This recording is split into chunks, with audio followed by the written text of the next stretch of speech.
It is NFL Combine Week, and the Sooners are sending 7 to the NFL Combine. Now, Thursday is when the on-field work starts. So you have all of the psychological testing, the Wonderlic, the interviews, the medical check, all of that stuff for a couple days. And then you actually go do the drills on the field that everyone watches on TV. So Thursdays, D-line and linebackers. Friday is defensive backs and specialists. Saturday is QBs, wide receivers, and tight end. And then Sunday is offensive line and running backs. So got Eric Gray, Anton Harrison, Marvin Mims, Wanya Morris, Jalen Redmond, Michael Turk, and Brayden Willis.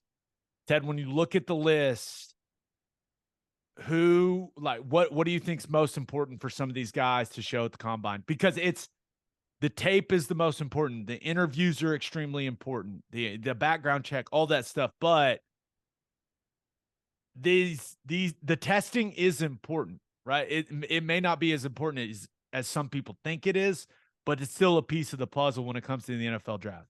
Yep. I would say the guys that I think right away maybe have the most to gain with some of the athletic stuff is Eric Gray, Marvin Mims, and Jalen Redmond.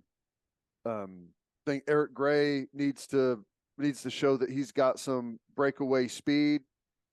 Marvin Mims, I think, a lot of people are going to see some great deep ball stuff with him.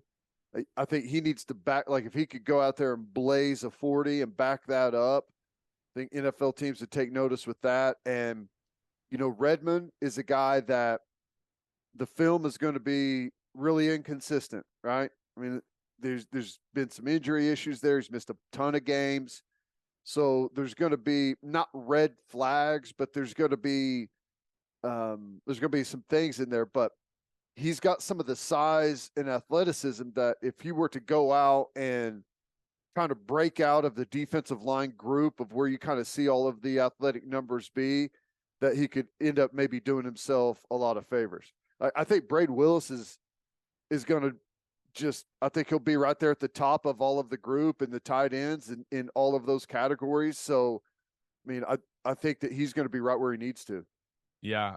I agree with you. I think out of all 7 guys, when you just talk about how they could help their draft positioning with a good performance at the combine, I think the combine's most important for Jalen Redmond, right? Especially clearly the medical check is going to be extremely important for him. And maybe some teams look at his medical history and they say, hey, he's off our board. I mean, that's very possible.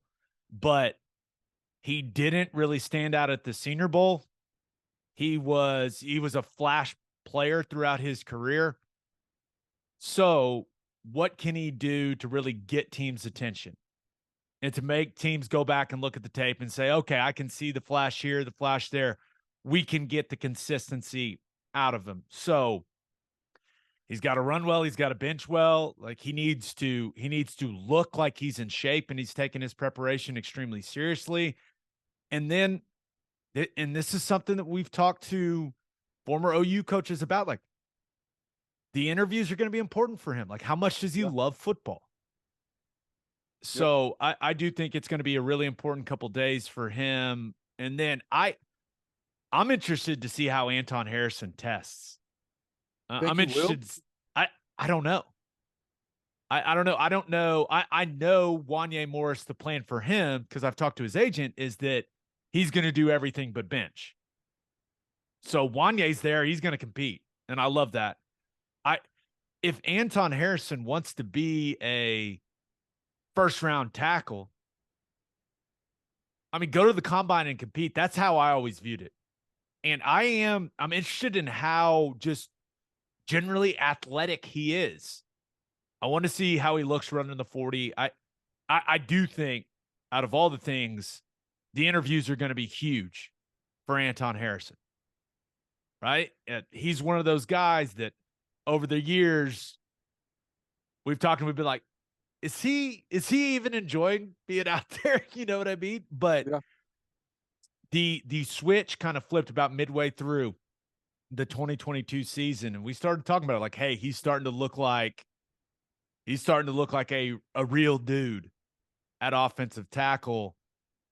I really hope we get to see him do everything just because I'm interested. He's not when you see him physically, you're not like, oh my God, look at that guy. So I think it would be beneficial for him to show some overall athleticism, and that could give teams a little more comfort, maybe taking him early in the draft. Where do you think he falls in the athletic spectrum of offensive tackles in the draft? Because here's what I'm saying is like, if he's starting to be projected as high as he is, Kuiper has him going 13th overall to the Jets in his latest mock. I know. I guess what I'm saying, I'm wondering like if he goes out and athletically is, maybe top third or even just top 25%, like I guess I'm asking, is there a chance that maybe it hurts him more than it helps him? Like if he was one of those guys that was a freak and was being picked, like being expected to go 13, I would say go out there, blow it away, and you may find yourself being a top 10 pick. But I don't know where he falls if he's like one of those guys that could do that. So on the scale of, let's put it in OU offensive lineman terms. Let's put it in the OU offensive line spectrum. On the scale between Orlando Brown and Lane Johnson, when it comes to combine testing, I think he's probably in the middle of that. Right? I don't think he's going to come out and rip off a 4.7 or anything like that. And I don't think he's going to have a combine performance where you go, oh my God, what was that? Like Orlando's. Right. So I do think he will be about average tester, because I've watched every snap he's played at Oklahoma at least 2 or 3 times, right? On tape. I don't think I've ever gone, man, look at how athletic he looks. Now, they didn't do a ton of pin pull stuff. They didn't do a ton of outside zone stuff where he could show some more athleticism. I think he's more athletic than people think, because sometimes it's hard to show a ton of athleticism when you're running a bunch of gap scheme stuff. It just is. Right. Or when you're stepping inside foot with mid zone or inside zone, whatever they want to call it, that they ran last year. It's just difficult, but I don't think he's a guy that, I'd be surprised if all of a sudden we look up and it's like, hey, 4.75 for Anton Harrison. Right. Yeah. He's not a great body guy, but you're also, he's had a long time to train for this. And you never know. Maybe he is that type of athlete and we just don't know. Yeah. Well, I don't know. I think he's in a really good spot one way or the other. Maybe, handpick a couple of things that you're good at and leave the things that maybe you may struggle with a little bit on the side, or, hold off and do it all at your pro day where you're comfortable. He's in one of those lucky spots where he's got the ability to kind of pick and choose what exactly it is he wants to do, where 99% of the guys, they don't have a choice. They got to go out there and do what they can to show their best. But is he in that spot? Because, and I know that the mock drafts are an inexact science, but Kuiper's got him going 13th overall in his latest. And like every other one, whether it's Daniel Jeremiah or Todd McShay, like he's not in the first round mock. So that's where he's in. Yeah. I don't really know what spot Anton Harrison is in, if that makes sense. Like I always have thought, like, if you're on the fence, man, go compete. Right? Don't be scared to go compete. But clearly he's going to be getting advice from his agent and from people. I don't know what we're going to see from him, but I really hope he tests, because I want to watch it. Yeah, well, I agree. I would say, like, if you belong, you feel like you belong, and you're really one of the best players at your position, go show it. Like, once you put it out there, there's really no denying it. If you can go, like, if the film says what it says, and you go out there and back it up with really, really solid numbers across the board, if you feel very confident that you could do that, you're healthy, everything feels good, your testing is gone well, your training has gone well, go do it. I'm with you. And you look at Wanya Morris, right? He's got all the physical measurables, right? And I think it was good. He came to the Senior Bowl. He was lighter than he had been. I think that he'll come in or right around that 315, 320 mark for the combine, which is good. I think the interviews are huge for him, right? You had the whole Tennessee situation. He missed some games at Oklahoma. Like, teams are going to want to know what the hell all that was about, right? And he's another one of those guys like, hey, how seriously are you going to take this? And he is a guy, I think that, and I think Anton's the same way. I think Anton and Wanya both have the chance to be way better pro players than they were college players because they don't have to deal with all the other stuff, right? It's just ball. Yeah. So I think that I can see Wanya being one of those guys who kind of looks like he's running slow in the 40, but then the time pops up and you're like, whoa, okay. That's because he's got those long strides. Yeah. It could be it. I don't know, but if he wants to be a, early round guy, got to have a good combine. He did some really good things at the Senior Bowl, but I tend to think like the interview process and all the psychological evaluation, all that stuff's going to be really huge for Wanya. Yeah. No, I think so too. Yeah, I'm excited for both those guys. I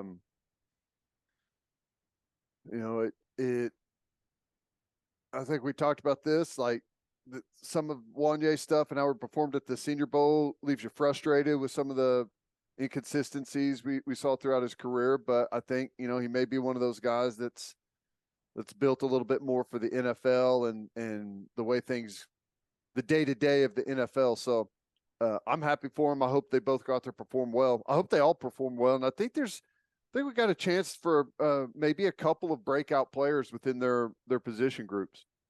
Yeah, I think Eric Gregg could be one of those guys. Yeah. I mean, he came away from the Senior Bowl impressing a lot of people. And top end speed, straight line speed, whatever you want to call it, is overrated for the running back position. But it does feel like his 40 time could be the difference between him being an early day 3 guy and a day 2 guy. Right? Because you watch the tape, the elusiveness is there. I mean, you see it, right? And he worked on his power, his lower body a ton. Like the power is there, the elusiveness is there, but the NFL, they want fast people, right? Yep. They want fast people, especially if he's not your starting running back. That means he's going to be a special teams guy. Yeah. So, and special teams coaches do not like slow people, Ted. You are very aware of that. Yep. Here's the thing. I mean, the bottom line is like the question always comes up, like, how does the 40 actually translate to football? Who cares? It doesn't matter. The fact is that the people that are making the picks use it as an evaluation. And if you can go out there and set yourself apart from the rest of the group by running a really good time, then that's going to mean something. If you can maybe go out and not necessarily be the fastest in your position group, but prove that it's not a weakness, that could, make someone who was maybe on the fence about you say, okay, here we want this guy. Here's where we'll take him. So, it is what it is. You got to just kind of play the game and go out there and do what you can to blaze the best time you can put out there. Yeah. You mentioned Brayden Willis. This is his time to shine, baby. Yeah. This is where we need to see full on weight room Willie. He's a workout warrior.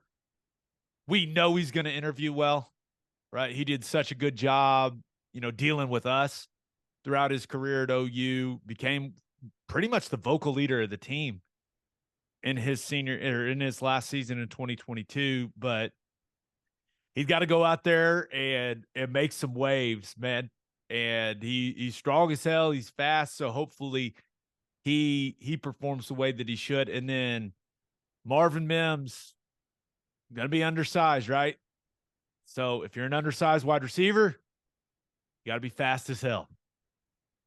So that 40 time, I'm interested to see what it looks like. Also, that 3-cone time, right? Because I think a lot of wide receiver coaches pay attention to that, change of direction, all that stuff.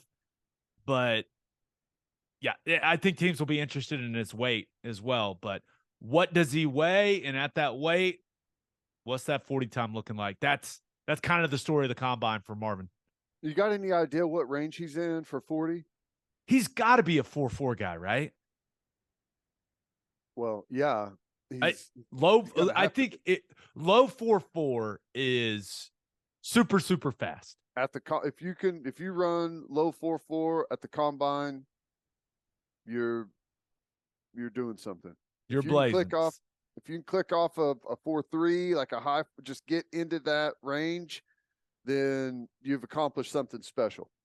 Yeah. So it's NFL Combine Week, Ted.